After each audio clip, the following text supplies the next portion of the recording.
partners just like you, SportIn Global.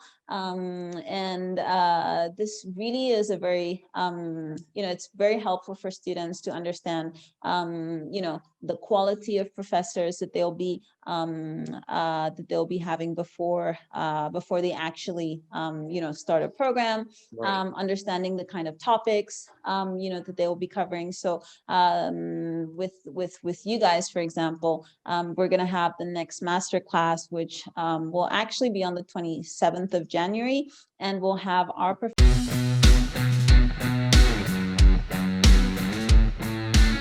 Hi everyone, and welcome back to the SportIn Global podcast. And today I'm here with Simisola. And Simisola, how are you? Happy New Year as well. How's life these days in Barcelona? Must be nice, a little bit warmer.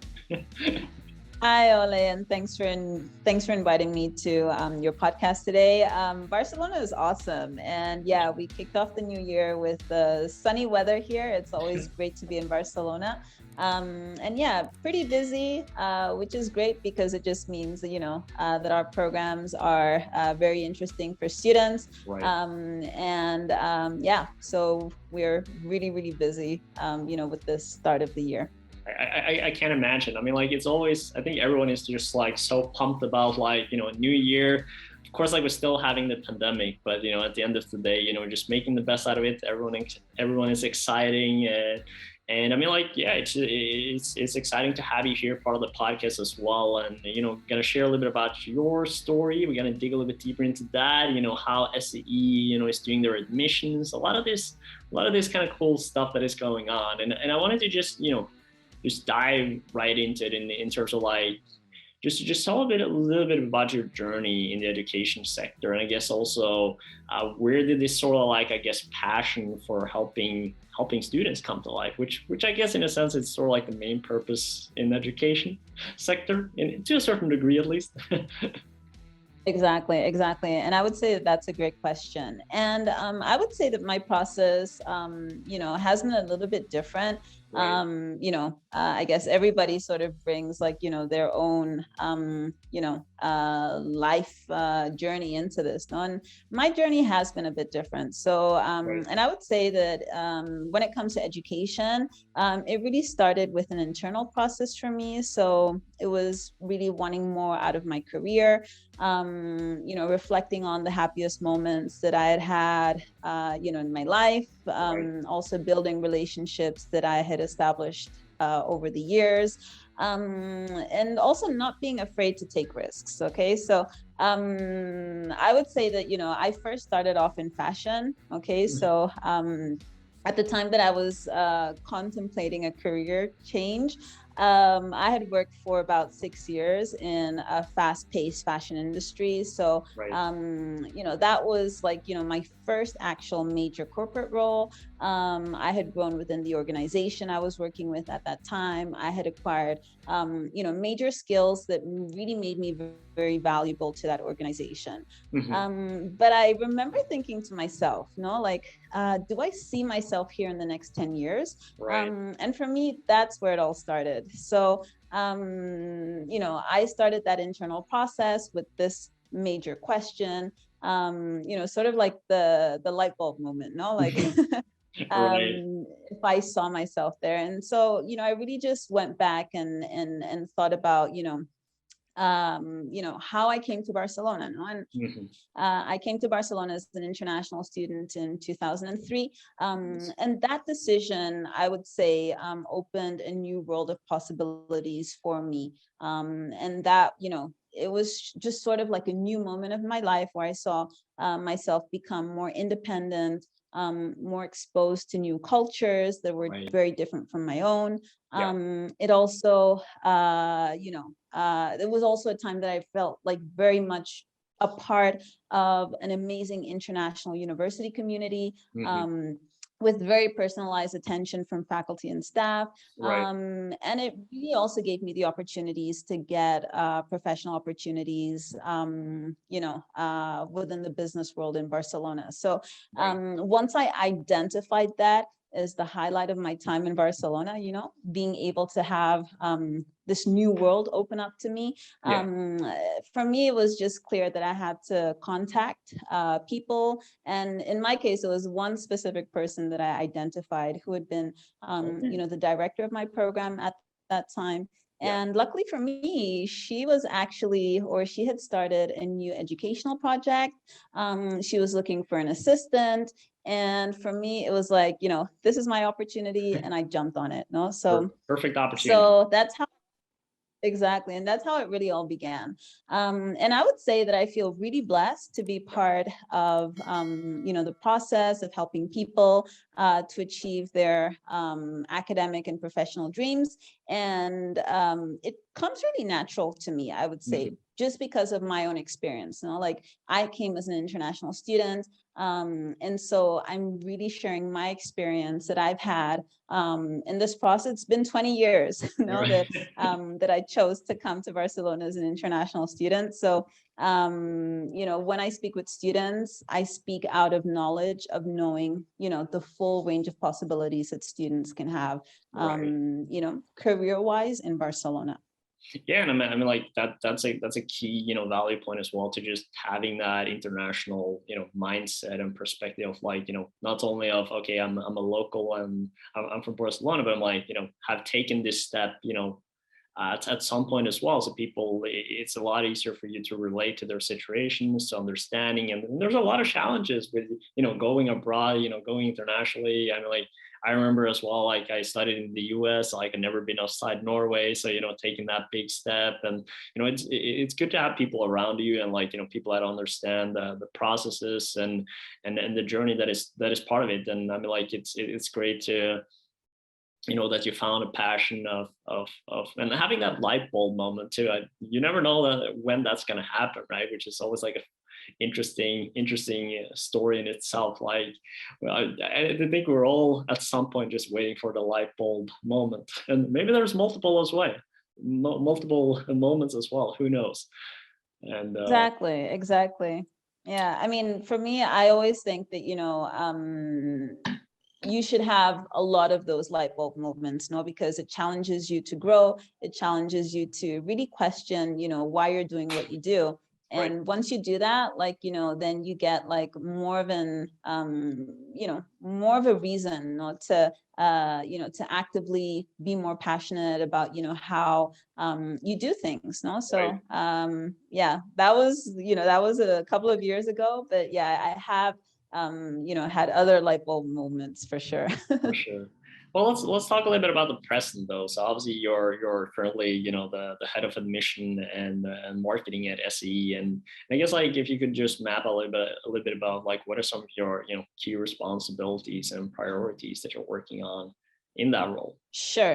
Sure, of course, Ole. So I basically coordinate the admissions and marketing team here at ESEI. So what we do is basically we try to get the ESEI message across to international students or to any interested student, I would say.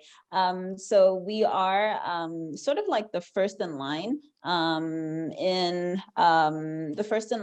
of people that, you know, students would meet when they're thinking about, you know, educational possibilities and studying abroad. So our job is to really ensure that students have a very smooth process, you know, when they're, you know, when they wish to embark on this self-development adventure with ESEI and in our beautiful city in Barcelona.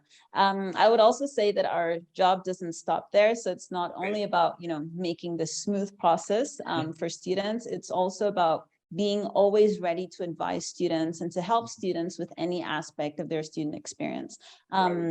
As I said, from, you know, the previous question, talking about my passion, you know, as we, you know, as I have, you know, this has been a life-changing moment for me, you know, like being an international student in Barcelona has really marked, you know, my professional journey as well. So when students have questions, advice about, you know, career opportunities, about, you know, just any kind of, opportunity or experience in Barcelona, me as well as the team are always able to talk from our experience, which I think, really does make the difference. So, we understand the complexities of moving abroad, and we're always able to provide very fast and easy solutions to students based on our experience and what we know of, our city.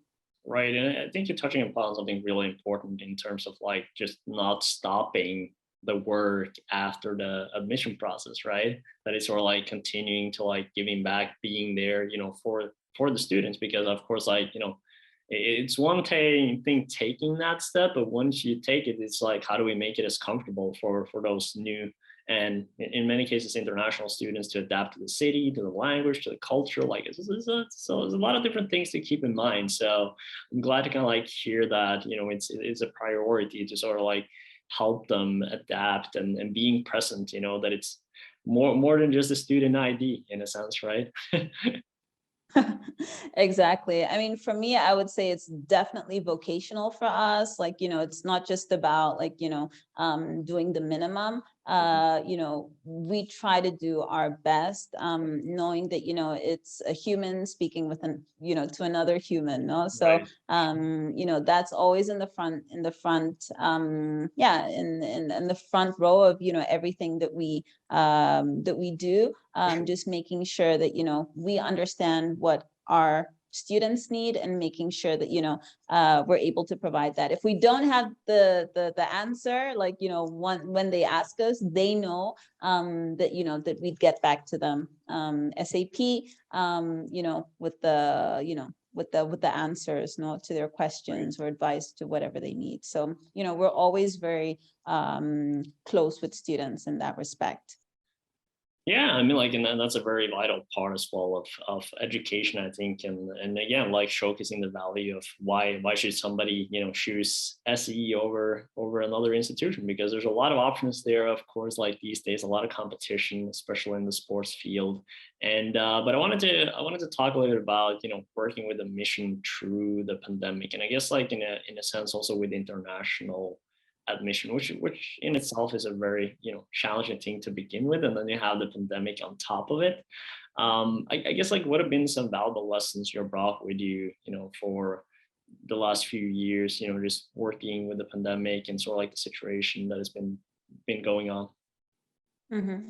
That's also a great question. And working in admissions in itself, it's a fast-paced job, no? Because you always have, lots of students that you're providing advice to, that you're helping with, with their different questions, and making sure that we're covering all students' needs, no, before they actually enroll to our program. So in the pandemic, what I would say that for me was sort of like an extra learning curve was, the vital importance of understanding customer needs. So, and for me, that really is, or that meant listening and providing the best solutions to our students.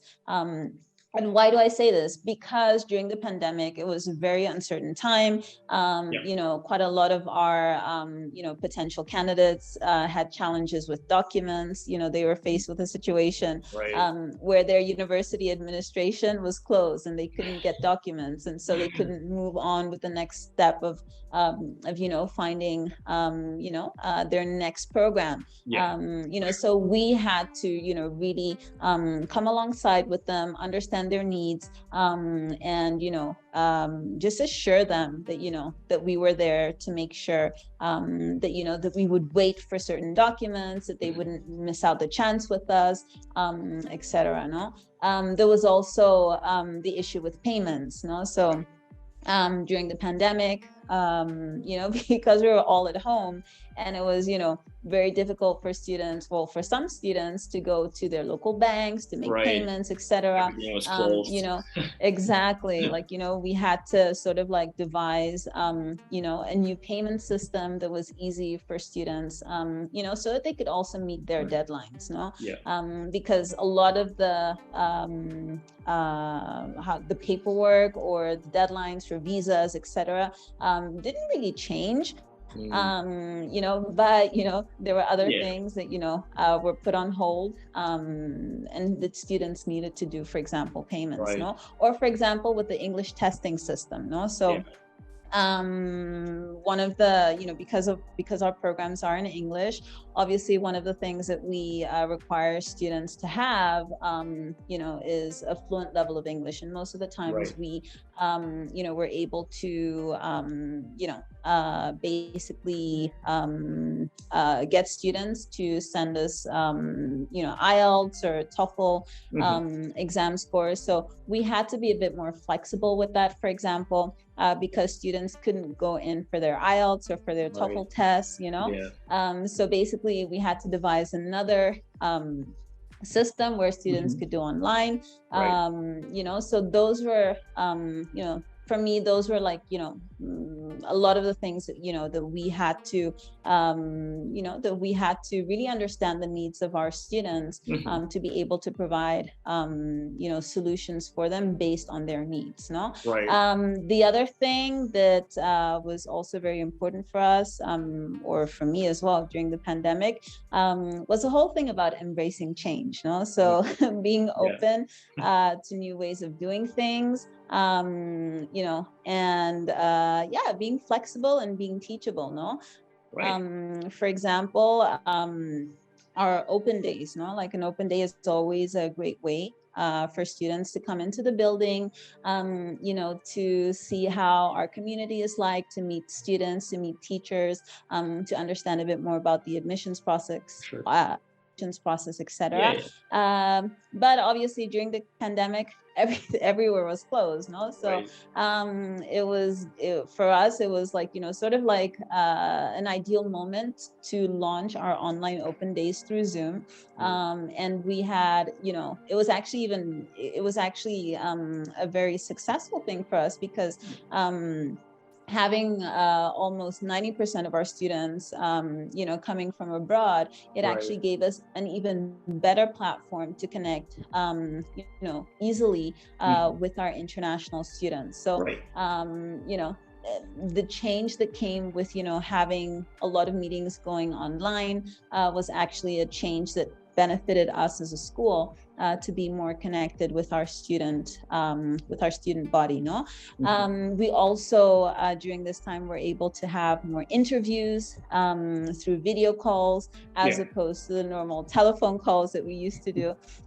So it was, really just embracing the new change of technology, and having an easy way to communicate with our students at the end of the day, and also being agile, so being fast to implement, all of these new ways to connect with our community. I think those were like the those were like the things that that for us were pretty important and valuable lessons through the pandemic, and which we're still implementing, even in this situation that we find ourselves in.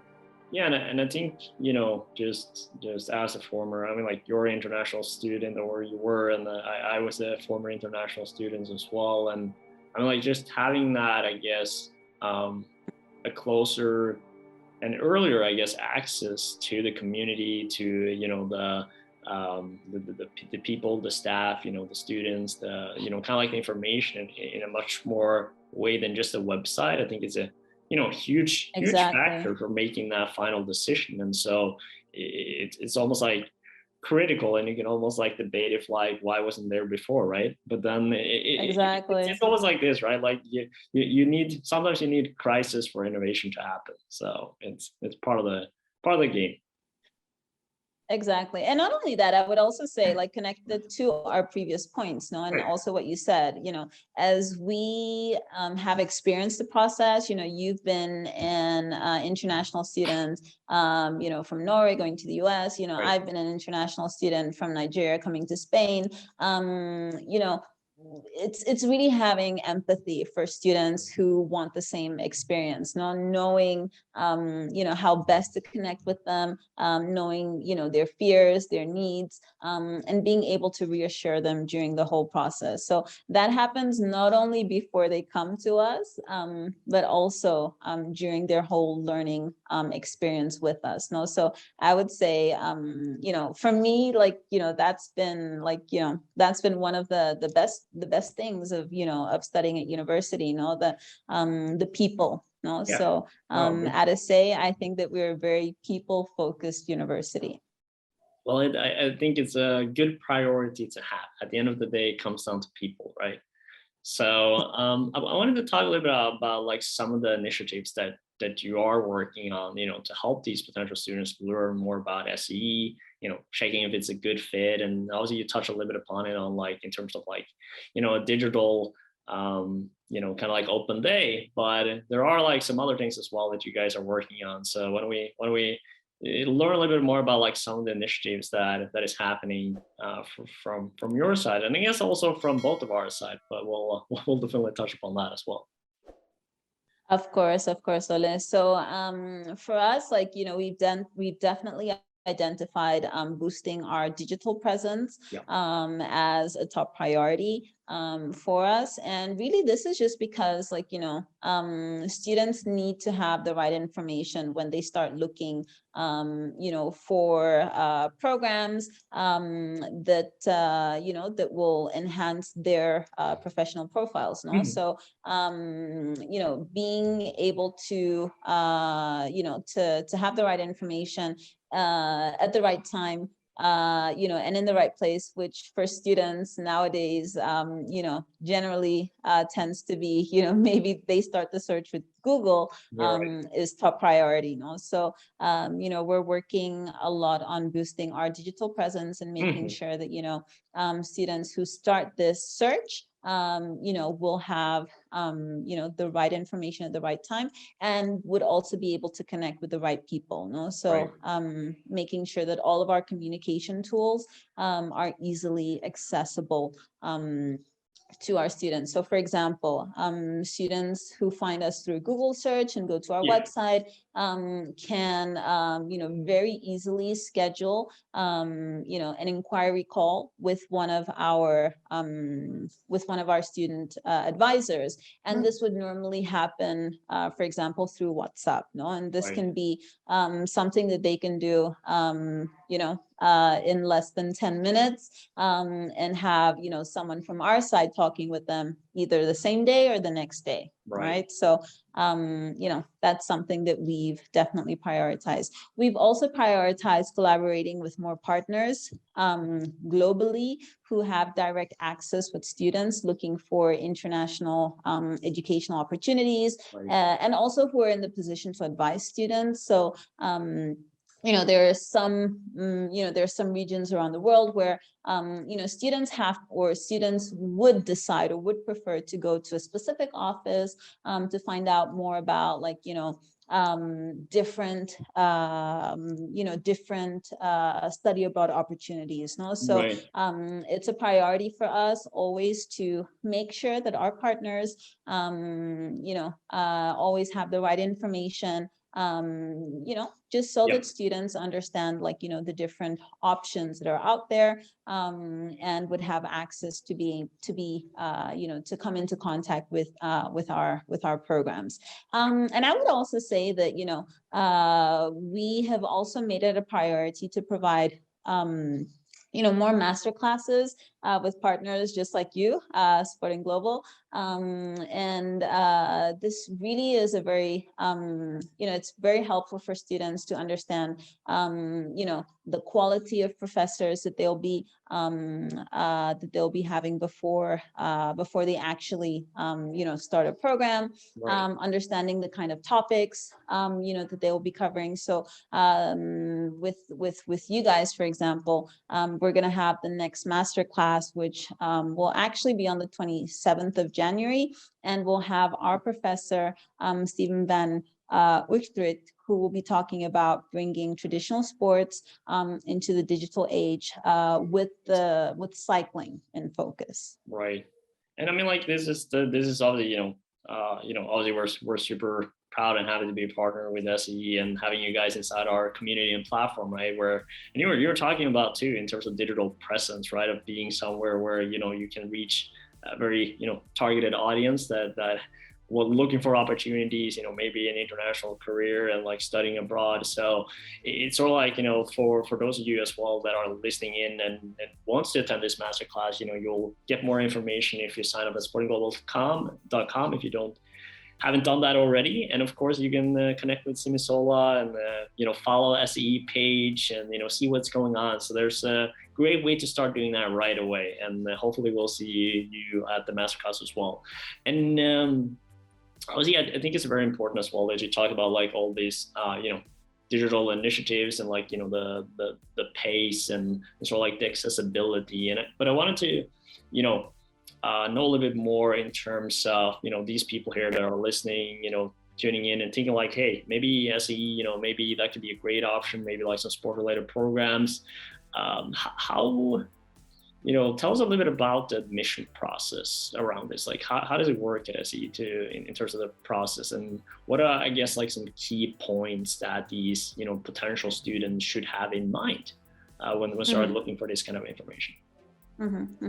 Also a great question, Ole. So I would say for me, the most important thing is for students understanding exactly what kind of institution we are, no? Right. Because it's not just about getting in, it's like, where am I getting into, no? Right. So I really want students to understand here that SEE is committed to empowering students from all backgrounds and all cultures. We are a very diverse university. 90 to 95% of our student community each year are foreigners from all over the world. Right. So we have lots of different countries. I mean, I could start a list, but it's a very diverse, multicultural environment. So any student who's wanting to start our sports masters, for example, the masters in sports management, it doesn't matter where you're from, we want to empower you to be a global player in the world of sports. Right. We are also committed and we welcome, all candidates who are committed to self-development and pursuing their passion. What does this mean? So for students who, maybe are very passionate about sports, but, have no previous education in the world of sports, are very welcome to apply to ESEI programs. It's not only our sports masters, it's not only a program, for those who have had previous career in sports or who have had previous education in sports. Right. It's really thought of for, anybody, any student, anyone who really wants to, turn their passion, into their day-to-day reality, sort of like, what I did, like I identified that, one of my best times in Barcelona was being a student, and right. Hey, this is what I do today, so I basically welcome international students. Exactly. exactly. So anyone who has a light bulb moment of, hey, I love football, I love basketball, I love badminton, I love whatever sport it is, and want to monetize that, or want to have an actual professional career in that, would be welcome to our sports masters. And then there are other things which are basically about the process of actually getting into ESEI. Right. Here at the university, we definitely value transparency and open communication in this process. So we would want all candidates to provide information about their previous education, their work experience, Yep. but most importantly, their ideas about their professional goals and where they're headed with our kind of program. We're a university that listens, so right from day one, we definitely do schedule all of these different calls with the students. There is an admissions interview, but the goal of it is really to understand more about what our candidates are looking for, understand where they're coming from, their background, understand where they're heading to, and really just make sure that that we're in line with that, and we can actually come alongside with the students to make sure that they're able to have the best the best possibilities when they start their professional work experience. Right. And I mean, like at the end of the day, it comes down to like finding a good fit, based on, this person, the people that are applying, like, is this a good choice, based on, as you were saying, like, it's much more than just, I guess, in a sense, your goal aspiration, but it's like, does the school and the people around that, does it make sense for the kind of person that they are, or like what kind of steps do they want to take? And I think that's a very crucial part. But I mean, like, you have a bonus too, though. It's Barcelona, which is also very nice.